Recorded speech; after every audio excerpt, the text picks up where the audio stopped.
the great honor to introduce Cliff Naylor. Cliff Naylor has visited and produced hundreds of television news stories about charming and fascinating sites in every one of North Dakota's 53 counties.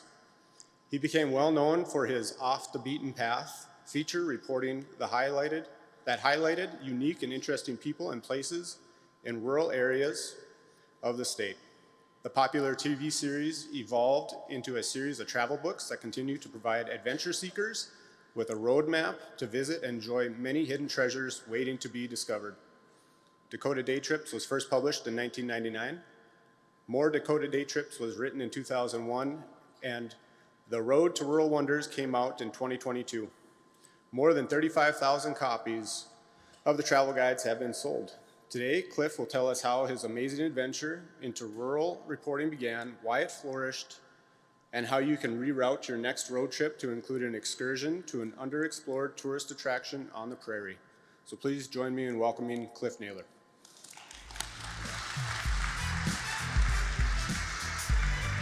Thank you so much.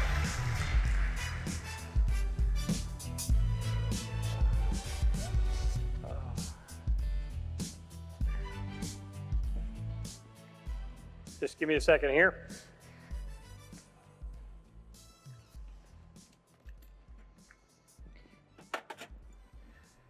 Oh, it's great to be here today. I've already met some people that I did stories on, or children who I did stories on with their parents. So I feel like even though I was born in Fargo, and I kind of considered myself a city boy for the first 30 years of my life, I'm hopefully one of you. Thank you, Keith, for that wonderful introduction, and good afternoon. I'm honored today to speak with you about the adventures I experienced while traveling through all of your counties. When I grew up, a road trip for my family was to go from the north side of Fargo to the south side for the smorgasbord at the bowler. That's about as far as our family ever traveled into the country. We didn't know anybody that farmed. We didn't know anybody in rural areas. So I spent most of my life just in the city. Well, that all changed when I came to KFYR-TV in 1988. It was my first exposure to rural life, and it is amazing. I'm probably not telling any of you anything new.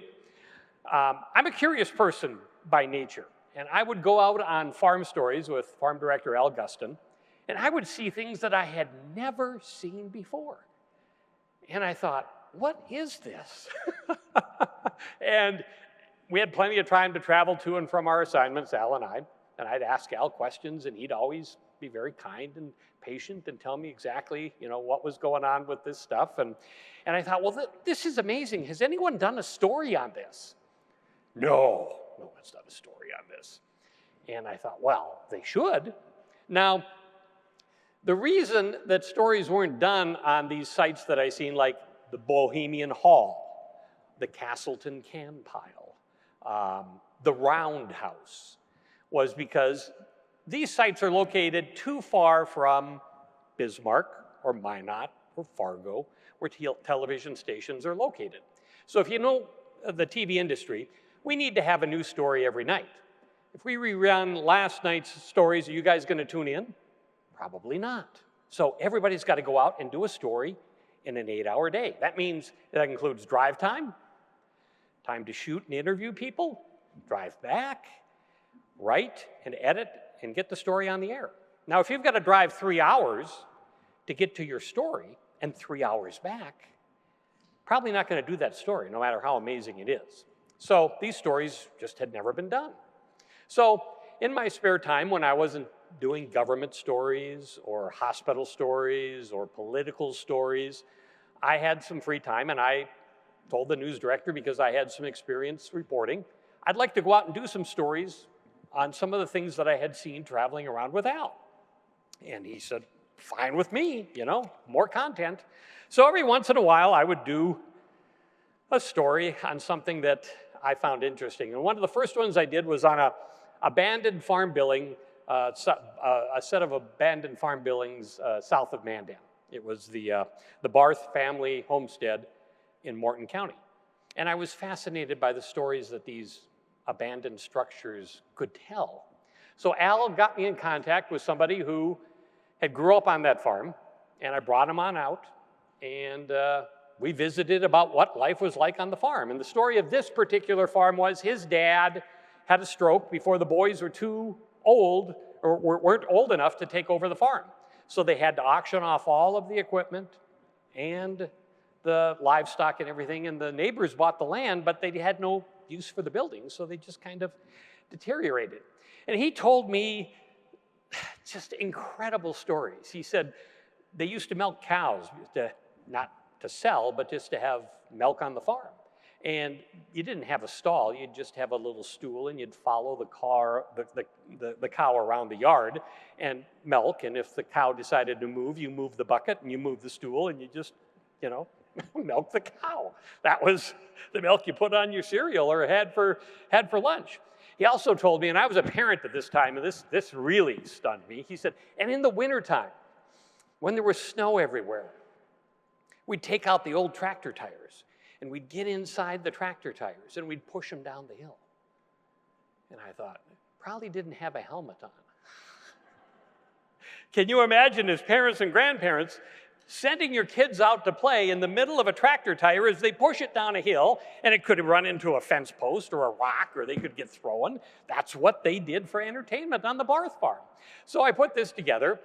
I put together another story on another place in Morton County, the Bohemian Hall. I drove by this building, and it had this strange lettering on it. And I said, Al, what's that? He said, well, that's the Bohemian Hall. And I said, well, what's that? He said, well, that's where all the old bohemians used to gather on a Friday or a Saturday night, and then they'd dance and drink and tell stories and, congregate with their own kind. Chuck Suki wrote a song about the Bohemian Hall. He's a Morton County musician, and it was called Saturday Night at the Hall. And I got him and his accordion to come out to the hall, and I got some of the old timers to meet me there, and they told me the stories about what it was like having just a countywide party at the hall. And he said in the basement, the women would make the food. And he said, as you were getting your food in the basement, up on the top floor, there were about 200 or 300 people dancing. And as they would sway from one side of the hall to the other, the beams that supported the buildings would sway with the crowd. I'm sure the fire marshal had not been notified about the capacity of that hall or how many people were dancing. And then I did a story on the roundhouse. We drove up to Hertzfield, and there's somebody rose there, raised their hand. And I thought, what's the deal with this roundhouse? And Al told me, and I went up and I did a story on the Hertzfield roundhouse. And then I did stories on round barns. They were fascinating. There are probably about a dozen left in the state.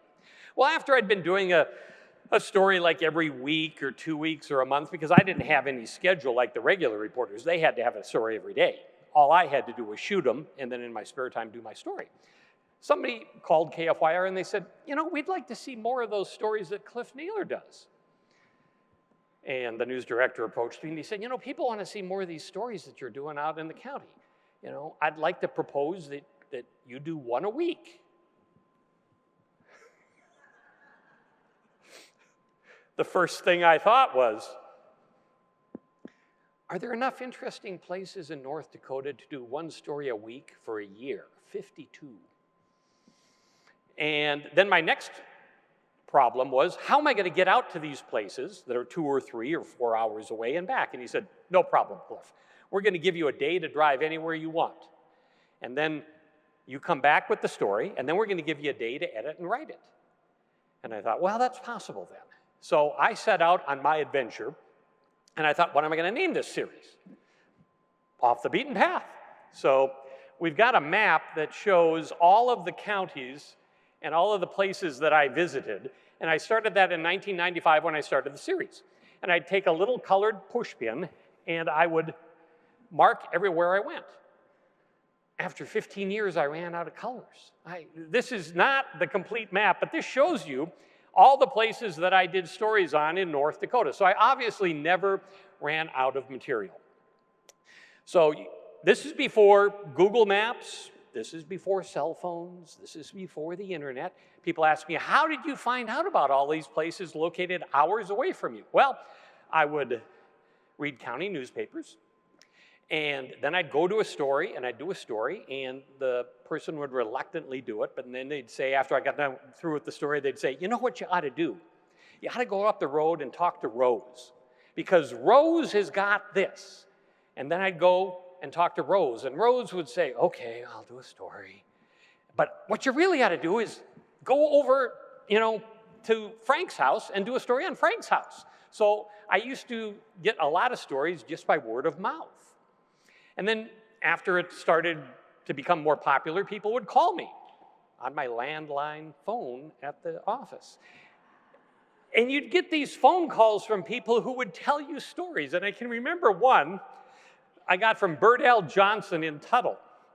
And you're just sitting at your desk doing your work, and some guy calls up and he says, yeah, I got a farm out by Tuttle, and there's this wild pheasant that wandered into my yard, and he follows me around like a dog. And I don't feed him, and I can't get rid of him. I think it'd be a good story. And I remember saying to Birdell, I said, Birdell, if this is a joke, and I drive all the way out to Tuttle, I'm not going to think this is funny. Oh my gosh.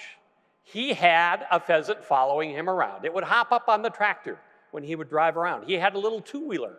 Now again, being a city boy, I've never hunted, and I didn't know how fast pheasants could run, but he'd get on his two-wheeler and run around his farm, and this pheasant would run after him just like the dog.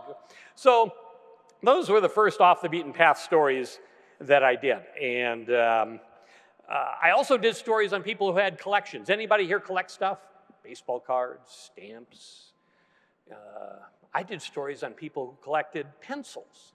When you used to go to a small town business like the elevator or the hardware store, they gave you a pencil with maybe some of the first marketing on it and would have the store's name and their phone number on it. I did a story on a guy in Lidgerwood who collected 43,000 pencils. None of them were sharpened because that would ruin them. I did a story in Wishick on a woman who had 1,200 rolling pins. None of them the same. She only used one when she baked. I also did a story on a guy in Fort Rice who collected coffee cups. It's not very hard to collect coffee cups, and somebody starts collecting something, what do? You give them a coffee cup. You go to a garage sale, you can get a dozen. So this guy was all of a sudden inundated with coffee cups. Being a good North Dakotan, he didn't want to re-gift them, and he wanted to display them, and he ran out of room in his house. So I've got a story here that shows you one of my first off-the-beaten-path stories about a guy who had a collection of thousands of coffee cups. Path may see houses sided with wood, stucco, aluminum, steel, or even vinyl. But some might be lucky enough to spot a one-of-a-kind dwelling covered with coffee cups. They don't provide much protection from the elements, but they do make an unusual decorating statement. CliffNaylor reports on an unusual collection. Steve Metzner is a man of few words and an abundance of coffee cups. I just buy them and hang them up. Steve began collecting mugs 15 years ago. He picks them up at garage and rummage sales. Oh, I paid up to $5, $10, quarters, nickels. Not a big investment. No, not really. This collection now numbers over 7,000. When Steve ran out of room to house his hobby, he started siding the outside of his home with cups. They're tied on with nails. And that's it. Otherwise they'd blow up. Yeah. Twine also binds mugs to the branches of trees in Steve's yard. He says when the wind blows, they sound like chimes. I got trees full and a house full, and a few more to go on the trees. That's it. Then I'll quit. When the trees are full. Yep. So how many more do you think that'll take before the trees are full? Another 1,000. The mugs come in all kinds of colors, shapes, and sizes. Some are plain, and some display company logos or artwork. All of these cups are for display purposes only. When Steve drinks coffee, it's always from the same mug. It's the same cup every day. What do the neighbors think? I don't know, you'll have to ask them. Steve does know that his cup collection has also engulfed the outbuildings of his property, so anyone who passes by can drink in his hobby. In Fort Rice, CliffNaylor, NBC, North Dakota News. So, as Paul Harvey would say, this is the rest of that story. So a few years after I did this story, I got a phone call on my landline at work, and it was from a woman who was the daughter of this guy. And she said, "You did a story on my dad a few years ago, and he had a bunch of coffee cups." And I said, "Oh yeah, I remember him."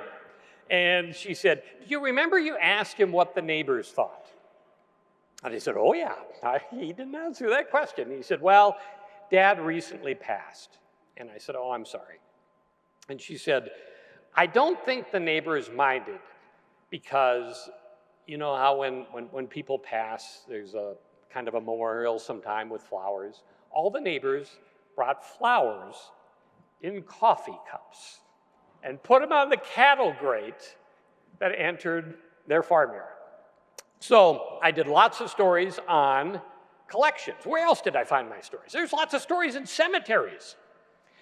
For folks in McKenzie County, you probably know there's a nameless cemetery near Cartwright. Everybody in the cemetery has a name. It's named after the Texas town, Nameless, Texas. The town's gone, but the cemetery remains, and there's a wrought iron sign over the gate to the entrance of the cemetery that says Nameless Cemetery.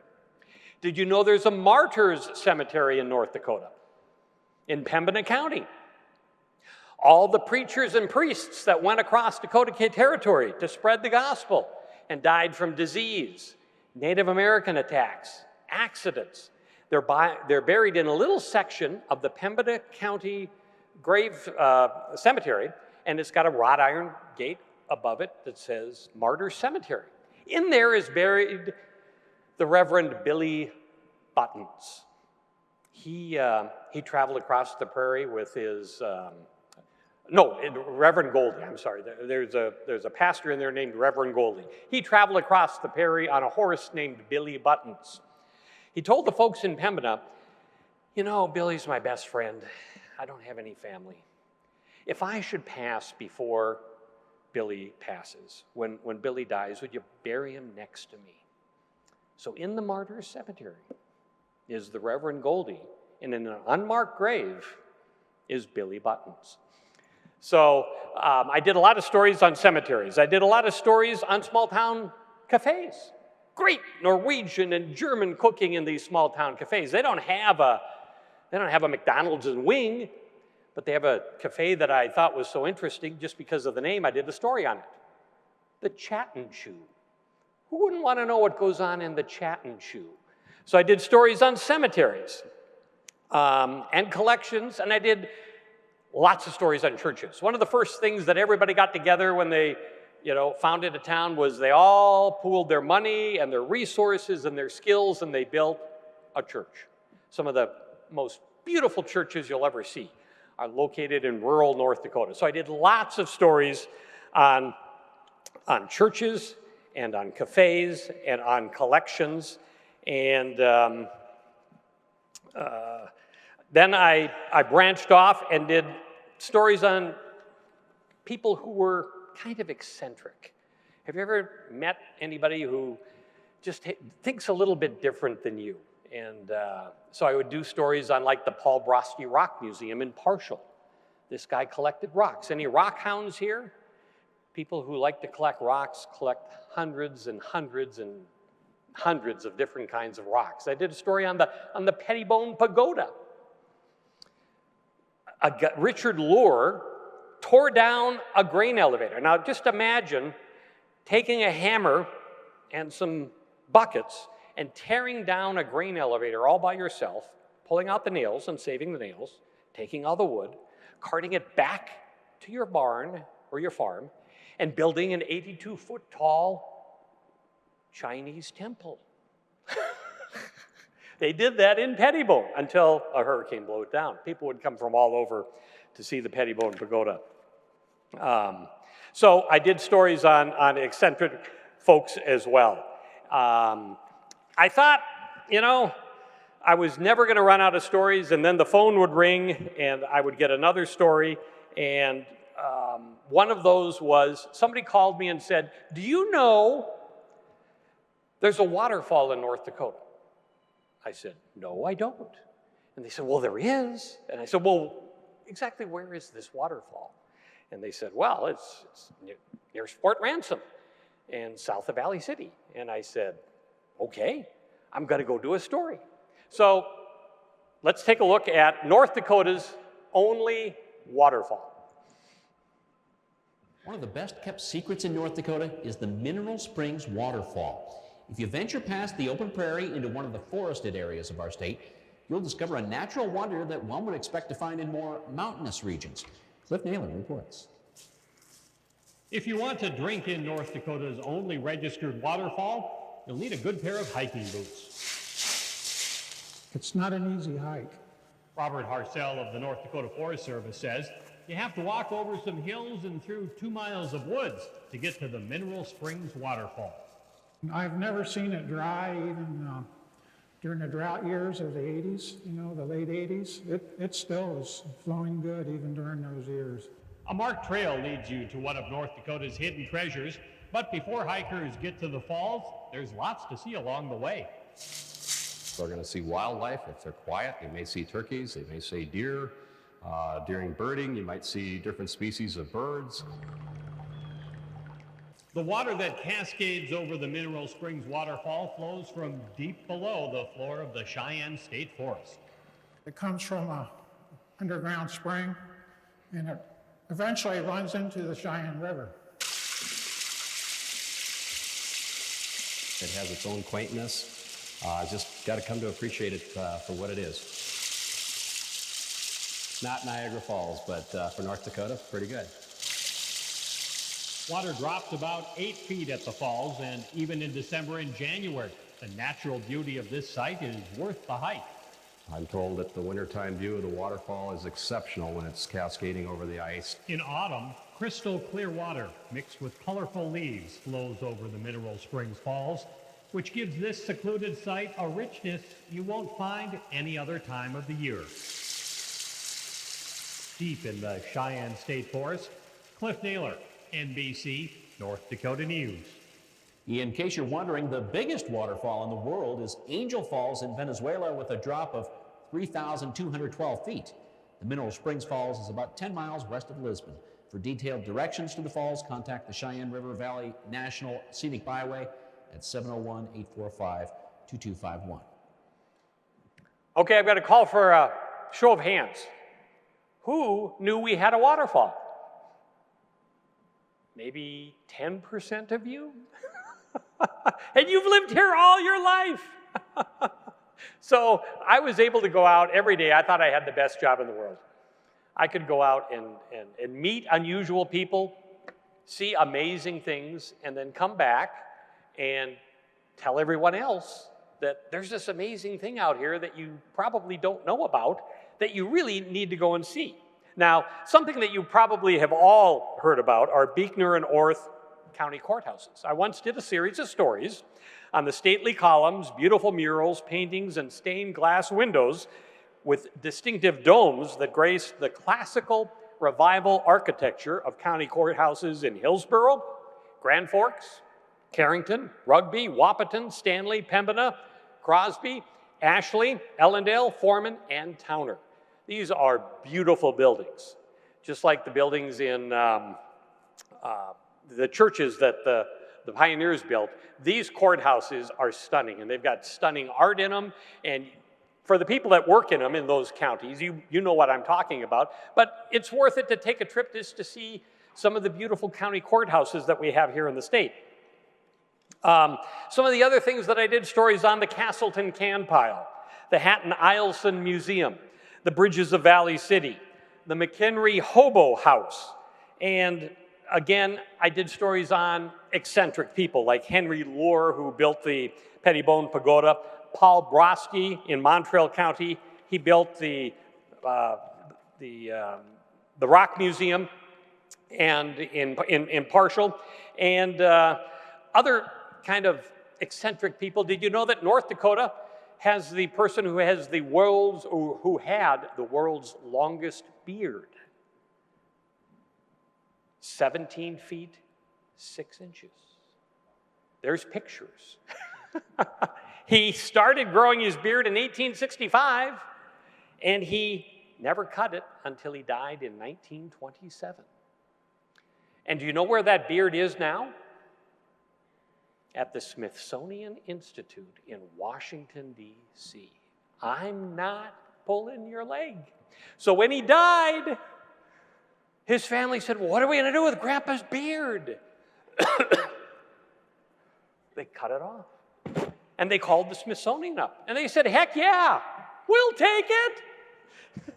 So from 1967 until 1991, Hans Nielsen Langseth's 17-foot, 6-inch beard was on display at the Smithsonian Institute in Washington, D.C.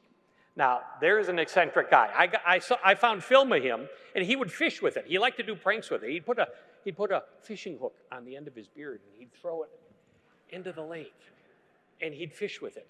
He would have a little girl take the beard and go to the, 17 feet out, and they would skip rope with his beard as the rope. So you find lots of eccentric people, and I loved doing stories on these people. And another eccentric person that I know is my brother. And I thought, this is such a weird thing, I've got to do a story on. And the reason I've put this in here is because it's about county officials too, because he kind of bypassed some county regulations in order to do this next story. So let's take a look at Operation Tidy Cans. Ken Naylor has ridden the rural roads of Cass and Clay counties since 2002. He logs 5,000 miles a year on this pavement. This year, Ken noticed something different along the route he's traveled thousands of times. Lots and lots and lots of cans in the ditch. Most people would just drive by the debris. I'm not most people. When something bothers Ken, he comes up with a solution. In his garage, littered with bicycle parts and equipment, he hammered out an answer to the roadside rubbish issue that's become a thorn in his riding routine. Took a little bit of effort, a little bit of thought, and a little bit of effort. And that's the beauty of it. Ken collected Tidy Cat kitty litter containers, turned them into recycle bins, and labeled them Operation Tidy Cans. It's a play on the Tidy Cat bucket. Take the T away, put the N in the place, and I'm trying to keep cans tidy. Once the bright, colorful canisters are assembled, he attaches them to road signs along his route. 13 Tidy Can crates are strategically placed about 3 miles apart.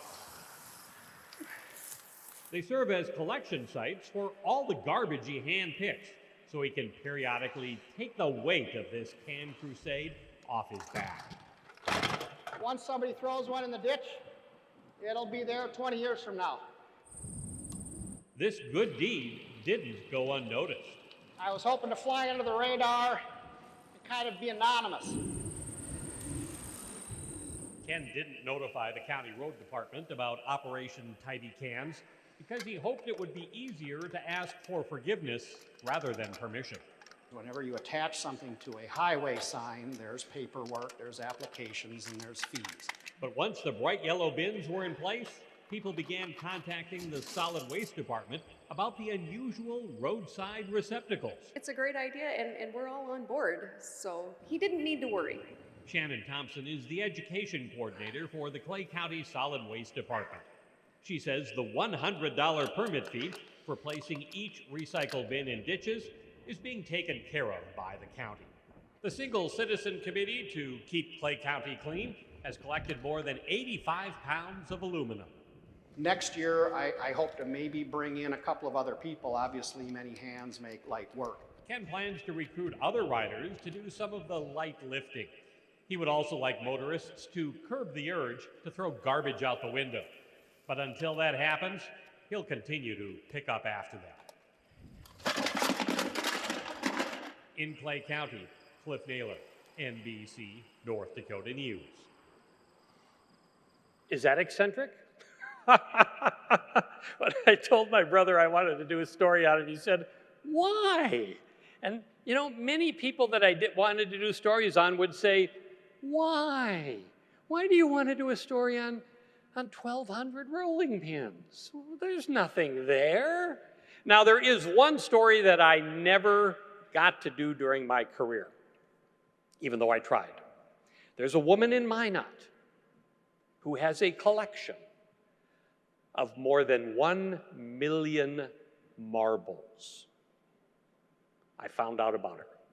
For 5 straight years until I retired, I called her up. Please let me do a story on your collection. No. She told me, if people find out that I have all these valuable marbles, they'll come and steal them. I said, I won't show your house. I won't even use your name. No, they'll recognize me. I never convinced her to let me do the story because she was afraid if I did, she'd lose her marbles. So, after I'd done these stories for about 5 years, I get a call on my landline at KFYR from Bob Martinson, the head of the North Dakota Tourism Department. He says, Cliff, we would like you to write a book. I said, what? He said, well, we've been watching all these places you go, and we've been trying to think of tourism of a way to promote small town tourism. But we can't do it with a television ad campaign or road signs. But if you would write a book on a lot of these places that you visit, we will publish it at the tourism department, and then we'll make it available to people across the state. And then they, if they didn't see your story, can buy the book and then use it to go visit all of these little towns and see all of these great things that you've been doing stories on. I'd never written a book before. I just did 2-minute television scripts. So I talked to my wife, Monica, who had written a book and had written newspaper and magazine stories. And I said, do you want to tackle this? And she said, sure, we can do this. You've already done most of the legwork. You've been to the sites. You've interviewed the people. We just got to turn the TV scripts into print scripts, and voila, we got the job. So, I'm sorry. So I picked out 75 stories that I thought people would want to go see, and Bob did all the work in printing them or whatever, and then he called me up and he said, how many of these do you think we should print? And this is Bob's project, and I said, well, I don't know, Bob. And he said, well, what do you think if we print 1,000 of them? And I thought, ooh, that's quite a few. But yeah, I think that would be okay. He said, okay, we're going to print 1,000. So he printed 1,000 in November of '95. They came out the first week of November of '95. And they went to bookstores, and they were selling them at tourism. And by Thanksgiving, the bookstores were calling Bob up and saying, we need more books. We've sold them all. And Bob said, I don't have any more. And they said, what do you mean you don't have any more? So he calls me up and he said, Cliff, you'll never believe it. We sold all those books. I said, well, that's great, Bob. He said, yeah, but now they want us to print more. And I thought, well, is that bad? Well, Bob didn't want to be left with a bunch of books, you know. So he said, we're thinking about printing 5,000 more. So I said, that sounds great. They were gone by the first of the year. Now, I'm not patting myself on the back here. This is not War and Peace or, something that was written by Hemingway. I and tourism tapped into a niche market that hadn't been exploited. A travel book about North Dakota. I can't say for sure that it's the first travel book ever written about North Dakota exclusively, but I think it is. So who's buying all these books? Well, I did some book signings, and one guy came up and he plopped 10 books down on my table and he said, I just got all my Christmas shopping done. So, any grandparents here? Got kids out of state? You want them to come back? What do they say? What are the kids gonna do? Well, grandparents would buy these books. We're going to the Paul Brodsky Rock Museum. We're going to the Enchanted Highway. We're going here. So they'd buy the books and they'd send them to their kids. Any of you kids got parents who are retired? What do? Get them another coffee pot at Christmas? Or a coffee mug? Or they've got plenty of time. They can travel all over the state, do a day trip. So kids were buying them for their parents instead of coffee cups and giving them as gifts. And I don't know if anybody rides motorcycles. I don't, but I found out that motorcycle people like to take a road trip and go to a destination. So motorcycle riders were buying them, and they're saying, hey, today we're going to go here.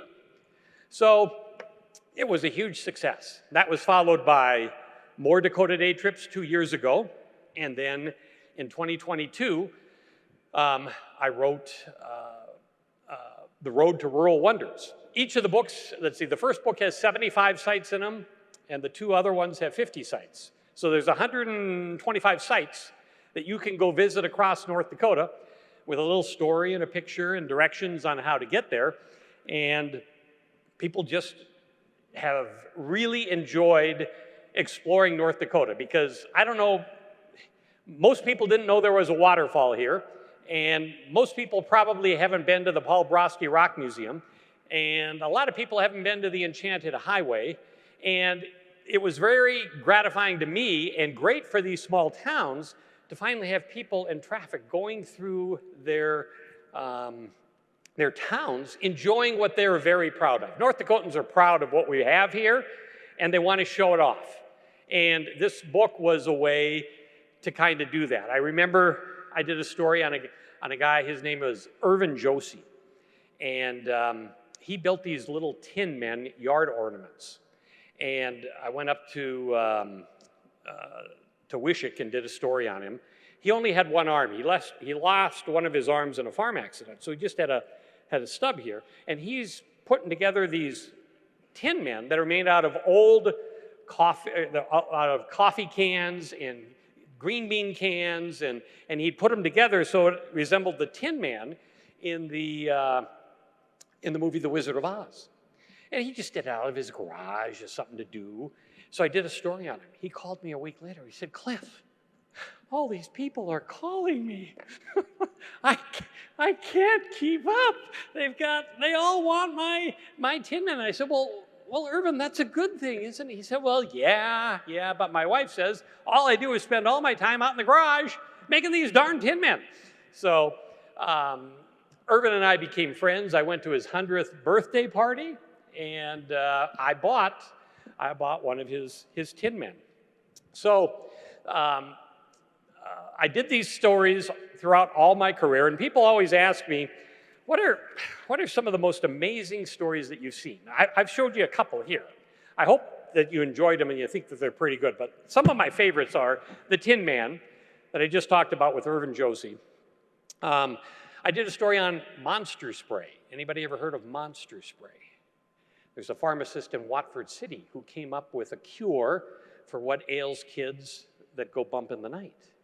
And he'd fill a squirt bottle full of colored water, put a pharmaceutical label on it, and sell it. Or no, he didn't sell it. He gave it to moms, and then the kids would spray it around their room before they went to bed to keep the monsters away. So monster spray was one of my favorite stories. Pedro the Feathery Pheasant, which I already told you about, the Pettibone Pagoda. And I used to do a story on people, not only places, but people that all North Dakotans should know about, but who don't. Again, a show of hands. Anybody know who Ethel Catherwood is? Ethel Catherwood. No hands. Okay. She's an Olympic gold medalist. Anybody know? Nobody knows who Ethel Catherwood is. Okay, here's Ethel's story. Ethel grew up in a little town called Hannah, North Dakota, right up along the Canadian border. I found out about her because another author, Doug Wick, wrote a book called North Dakota Place Names, and in it lists every town that ever existed in North Dakota with a short little biography about what that town was all about and how long it survived or if it's still alive. And I have a daughter named Hannah. So I thought, is there a town in North Dakota named Hannah? Oh, there is. And I read the biography, and it said, home of North Dakota's only gold medal athlete. And I thought, I've followed sports all my life. What is this? Well, Ethel, in 1928, tried out for the Canadian Olympic team.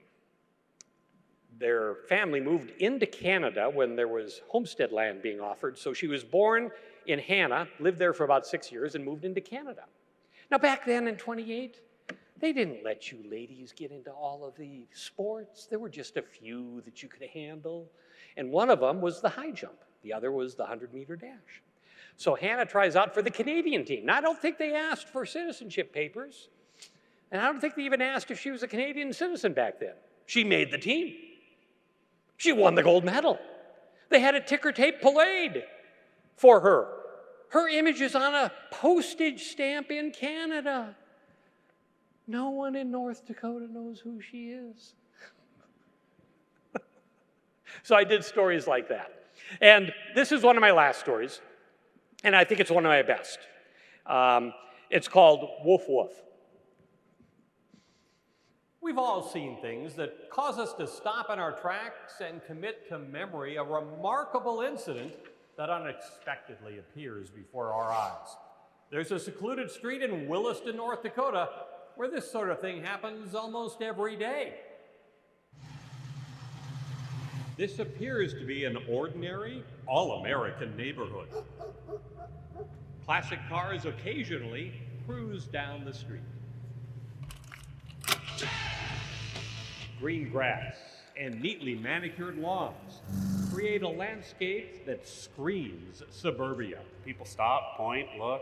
Despite conventional appearances, there is something that sets one of the houses apart from the rest. It's very unusual. Children pedal around the block to catch a glimpse of it. The kids get kind of concerned about him when it's snowy and icy out because he's still up there no matter what. Chloe Shell has sent her friends lots of cell phone photos that reveal what makes this suburb so exceptional. The dog on the roof. He's fun to watch. I've never seen it before. I saw the puppy. All hours of the day, this furry white guardian watches over the neighborhood. You can see people coming from around the corner and across the street. This is how Donovan Sorensen's dog made his garage roof famous. In the winter and the summer, he's always jumping up there and hanging out. Since Jet walks on shingles most of the day, neighbors have figured out how he elevates himself into the spotlight. It's a split-level house, and the deck is up high, and so he's probably got 3 feet to jump to get on the garage roof, and then he just comes over the top. He's never jumped off the roof. I came home to the cops being here, animal control being here, all worried about Jet being out there on the roof, but he's perfectly safe. Donovan drives Jet chassis race cars in his spare time. The hobby moved him to name his white German Shepherd. He's a very nice, friendly dog. He's also become the neighborhood's best friend. Songwriter Paul McCartney's Black Labrador, Jet, inspired him to write the lyrics for the popular song. Jet was the first hit from the album Band on the Run. It peaked at number 7 on both the British and American charts in 1974.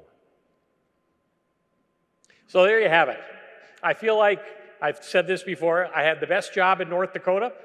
I got to travel all across the state, meet people like this, and do stories on them. I love to tell stories, and then I got to tell you guys all about them. That's what a storyteller likes to do. They like to share what they know with you. And if I could share just one last thing, we're all in such a hurry. You guys are all in a hurry to get home. I know that. So what do? we get on 95 or we get on 29 and we go maybe 5 miles over the speed limit just because we got to get home. We got things to do. But you won't find these things that I've been telling you about on 95 or 29. You got to get off on County Road 12 or some of the rural roads and take your time and go to these small towns. Have a meal at their cafe. Most of the counties have a county museum where people have donated all of their treasures. I've done lots of stories on county museums. They've donated their treasures. You learn about the history of the county, the history of the people that settled that area of the state, and most of it is free. It's free. You don't, you just go in and you spend the afternoon and you learn some stuff, and then you can maybe appreciate, what the folks that came before us, had to do when they settled this great state. So I've got some books. If nobody has one of my books or hasn't heard about my books, I've got some of my books for sale at the back there. I'll be at the table. They're for sale at Barnes and Nobles, across the state. I don't think they're available in Fargo, but they're in Minot and they're in Bismarck. And lots of folks have taken them. I did a story on one guy who took the first book and he went to all 75 sites. And I did a story on him. He said, I want to see North Dakota. So he took that first book and he did all 75 sites. And there's 125 in the 3 books, and none of them are the same. There's 125 different things that I've picked out that showcase our great state. So thank you again. Have a safe drive home and enjoy the spaces that you have around you and in your neighboring counties. Good afternoon.